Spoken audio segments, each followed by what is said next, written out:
Well, hello everyone. Deal Street is buzzing today, and I'm here to tell you about the companies that have been in news. I'm Priya Shesh, and you're watching the Daily Dispatch.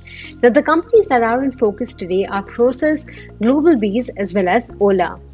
Well, headline number one, technology investor Process has purchased about 100% of equity in Indian payments platform BillDesk for about $4.7 billion.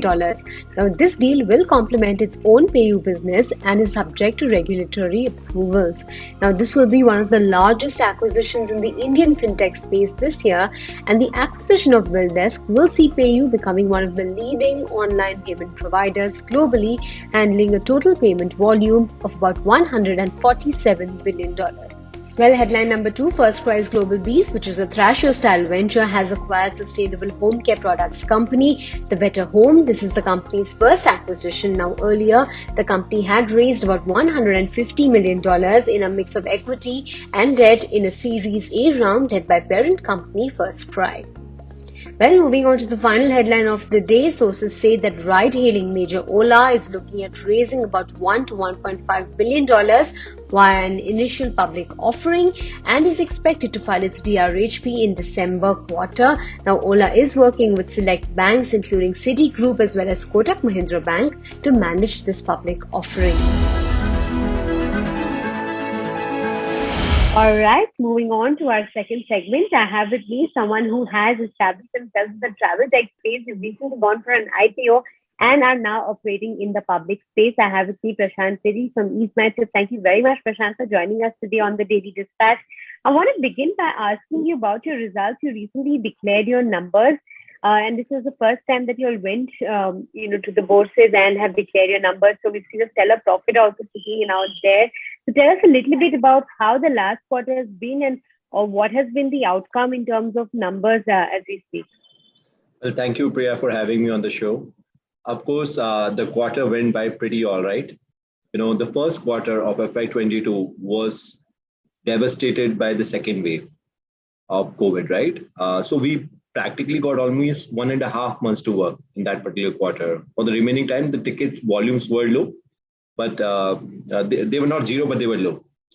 Now, during this time, we managed to do business of around 356 crores put together. That was the GMV amount, of which the company managed to make a PBT, profit before tax, of about 21 crores.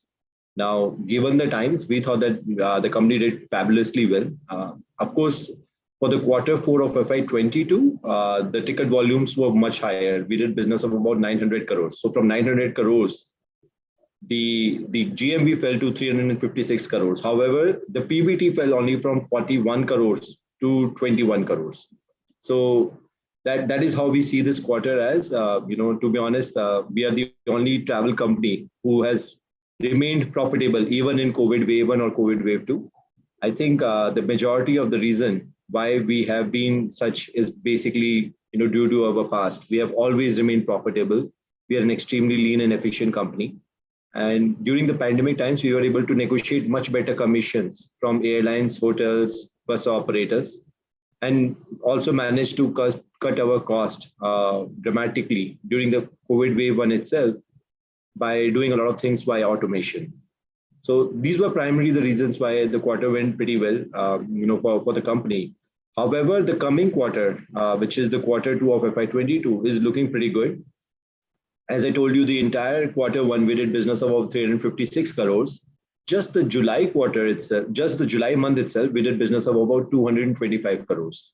So, and then the August is looking even better for whatever we have seen so far. Before that, Prashant, I want to talk to you a little bit about the whole IPO space. We're seeing so many travel tech companies going ahead and applying for an IPO. We've seen ixigo recently apply to the SEBI with their DRHP. So what does this really mean for you in the space? Do you think that the response that you receive from investors is something that other companies in the travel tech space are trying to cash in on? Well, to be honest, we were one of the early e-commerce companies to be listed. Post us, we have seen plethora of internet companies jumping into IPO gun. And one of the reasons could be that, we were oversubscribed by 160 times. The oversubscription was humongous for EaseMyTrip.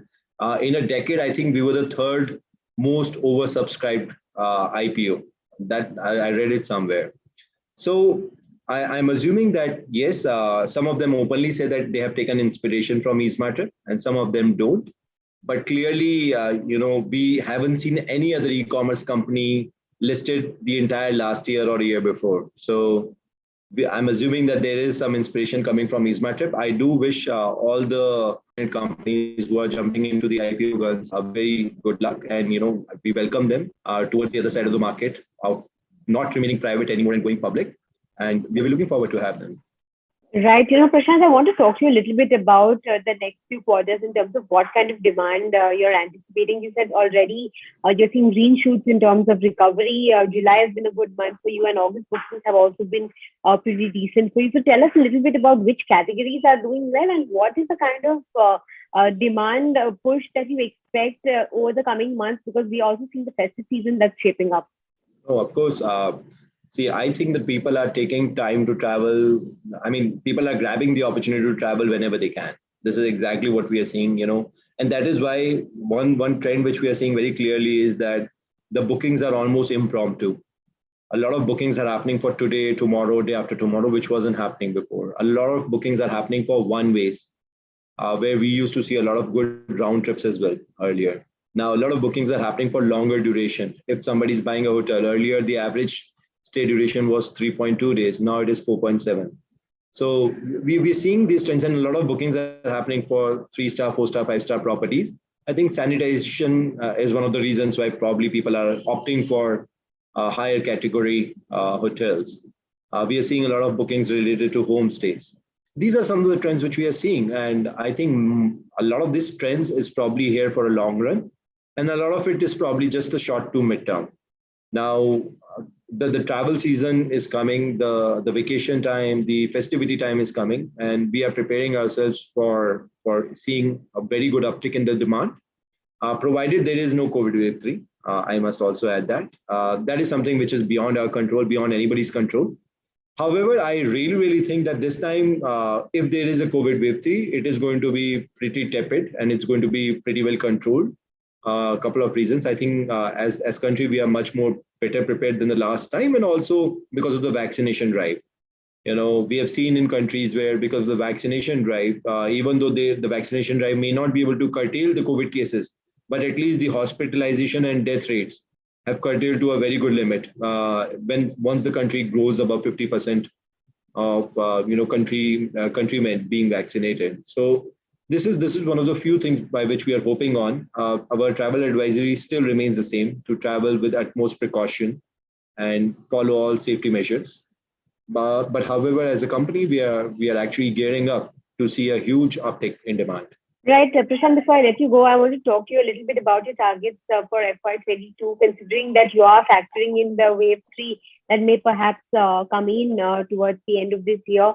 Tell us a little bit about what kind of revenue projections that you have. Earlier, when we spoke, that time you had just filed for the DRHP. You were not able to, at liberty, to give out any targets or future predictions. So tell us a little bit about what kind of targets do you have at the end of FY22?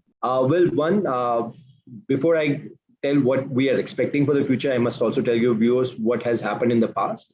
This is one of the fastest growing travel companies in India. We are the second largest right now. We are one of the second largest travel portals right now, and we have done that without raising any money from any investor. In the last 13 years, this company has never seen a single quarter of loss. Every year we have made profit. And the growth has been at 47% year on year from FY18 till FY20. So we were one of the fastest growing travel companies in India.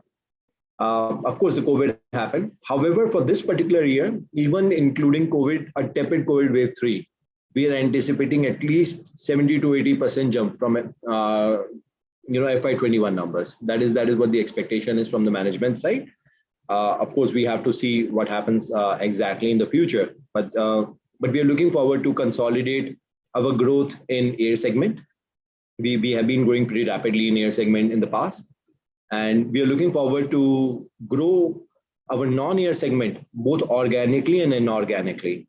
By inorganic, I mean, we have been in touch with about 90 or travel-related companies, and of which we have shortlisted few to see if we could basically acquire them. And most of these companies are non-air related. Could be related to hotel, could be related to bus, could be related to holidays, cabs. So these are some of the companies which we are talking to, and the kind of trade which we are looking for in these companies are somewhat like EaseMyTrip, who basically are almost profitable or running profitably. The founders know their business very well, understand the unit economics very well, and are bullish about the future, are disrupting the status quo. These are the kinds of companies we are speaking to, and we're looking forward to growing organically too.